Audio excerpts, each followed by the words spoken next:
যেই কোনো ফরম্যাটে দলের প্রাণভোমরা ছিলেন সাকিব আল হাসান। এবার বিশ্বের যে কোনো কন্ডিশনে উঠতেন ভয়ঙ্কর, হয় ব্যাটিং, না হয় বোলিং, না হয় দুই বিভাগের পারফর্ম করেছেন ধারাবাহিকভাবে।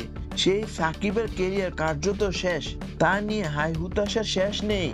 তবে সাকিবকে ছাড়াও বাংলাদেশ শক্তিশালী দল এমনটি মনে করেন নিউজিল্যান্ডের অধিনায়ক মিচেল সান্টার। সাকিব আল হাসান এবার দলে না থাকলেও স্বস্তির নিঃশ্বাস ফেলার সুযোগ নেই। কিউরো তা ভালো করে জানে। দলে যে অনেক গেম চেঞ্জার আছে সান্টার তা জানেন ও মানেন। আলাদা করে বলেন স্পিনারদের কথা। রিশাদ হোসেন তো আছেনই, মেহেদী হাসান মিরাজ, এমনকি মাহমুদুল্লাহ রিয়াদও হতে পারেন হুমকি। বলেছেন সেন্টারের অতীতের অভিজ্ঞতা থেকে, আমরা দেখেছি সাকিব দীর্ঘদিন ধরে কত ভালো খেলে গেছে, সব কন্ডিশনে সে ভালো খেলতে পারে। তবে তাদের এখন রিশাদ আছে, সে খুব ভালো লেগ স্পিনার, মেহেদী মিরাজ আছে, মাহমুদুল্লাহ রিয়াদ কিছু ভালো ওভারও করতে পারে।